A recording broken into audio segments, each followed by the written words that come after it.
కుక్క కాటుకు చెప్పు దెబ్బ. అనగనగా మంచు కొండల మధ్య ఒక గ్రామం ఉండేది. ఆ ఊళ్ళో రామయ్య అనే ఆసామి ఉండేవాడు. అది చలికాలం. రామయ్య అతని స్నేహితులు ఇంట్లో కూర్చుని కుంపటి చుట్టూ చలి కాచుకుంటూ కబుర్లు చెప్పుకుంటున్నారు. అందరూ తమ ధైర్య సాహసాల గురించి గొప్పలు చెప్పుకుంటున్నారు. రామయ్య ఊరికే వాళ్ళ మాటలు వింటూ కూర్చున్నాడు. స్నేహితులంతా, ఏమిటి రామయ్య, నీవేమీ మాట్లాడడం లేదు, నీవేమీ ఘనకార్యం చేయలేదా అని ఎగతాళి చేశారు. అప్పుడు రామయ్య, నేను ఏదైనా చేయగలను, ఏమి చేయమంటారో చెప్పండి, నేను చేసి చూపిస్తా అన్నాడు. అయితే రాత్రంతా బయట చలిలో ఉండు, ఏ విధంగా వేడి తగలరాదు, పొద్దు పొడిచే వరకు అలాగే నిలబడాలి అని హెచ్చరించారు. ఇంట్లో కుంపటి దీపం ఆర్పేసి బయటికి వెళ్ళి నిల్చున్నాడు. అర్ధరాత్రి అయ్యేసరికి చలి బాగా ఎక్కువైంది. మంచు కురవడం ప్రారంభమైంది. పళ్ళు బిగబెట్టి అటు ఇటు పచార్లు చేయడం మొదలుపెట్టాడు. ఇంతలో దూరంగా ఎవరింట్లోనో దీపం వెలిగింది. ఆ దీపాన్నే చూస్తూ ఆ వేడిని ఊహించుకుంటూ ఉంటే కొంచెం చలి తగ్గినట్లు అనిపించింది. ఆ వెచ్చని ఊహలతో తెల్లవారింది. స్నేహితులు వచ్చి, మొత్తానికి నువ్వే గెలిచావయ్యా అని అభినందించారు. నీ కడుపు బంగారం కాను, ఇంత చలిని ఎలా ఓర్చుకున్నావయ్యా అని అడిగారు. అర్ధరాత్రి దూరంగా దీపం కనిపించింది. దాన్ని చూస్తూ వేడిని ఊహించుకుంటూ అలాగే రాత్రంతా గడిపాను అని అన్నాడు రామయ్య.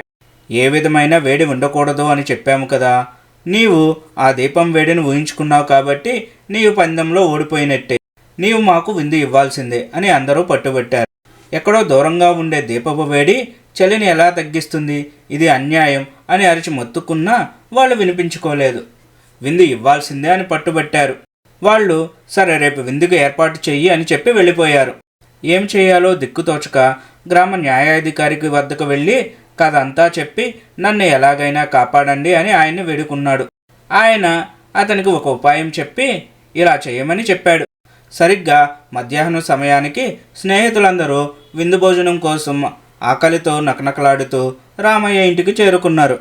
ఏమోయ్ రామయ్య, వంట పూర్తయిందా, గుమగుమలు అసలు రావడం లేదేంటి అంటూ నవ్వుతూ లోపలికి వచ్చారు. రామయ్య నుదుటి చెమట తుడుచుకుంటూ, వచ్చారా మిత్రులారా, ఇదిగో ఎప్పటి నుంచో ఎదురు చూస్తున్నాను, పొద్దున్నే ఎసరు పెట్టాను, కానీ ఇంకా ఉడుకు పట్టినట్టు లేదు అన్నాడు రామయ్య నిట్టూరుస్తూ. వాళ్ళు ఆశ్చర్యపోయి లోపలికి వెళ్ళి చూశారు. అక్కడ దృశ్యం చూసి వారందరికీ మతిపోయింది. అంత ఎత్తున కుండ ఉంటే ఎక్కడో కింద చిన్న దీపం వెలుగుతుంది. నీకేమైనా పిచ్చా రామయ్య, ఆకాశంలో ఉన్న చందమామను చూసి చేతులు కాల్చుకున్నట్టు ఉంది నీ పని. అంత ఎత్తున ఉన్న కుండకు ఈ చిరుదీపం వేడి ఎలా తగులుతుంది, అన్నం ఎలా ఉడుకుతుంది అని ఎగతాళిగా నవ్వారు. అప్పుడు రామయ్య చిరునవ్వు నవ్వి, ఎందుకు ఉడకదు మిత్రులారా, నేను నిన్న రాత్రి ఆ గడ్డగట్టే చలిలో చెరువు మధ్యలో ఉన్నప్పుడు నాకు ఎక్కడో దూరంలో ఉన్న రాజభవనపు దీపపు వేడి వచ్చినప్పుడు ఈ కుండకు జానెడు దూరంలో ఉన్న దీపం వేడి తగలదా? మీరే చెప్పారు కదా, దీపం చిన్నదైనా ఎంత దూరంలో ఉన్నా వేడి ఇస్తుందని అన్నారు కదా. రామయ్య వేసిన ప్రశ్నతో స్నేహితులు నోళ్లు మూతపడ్డాయి.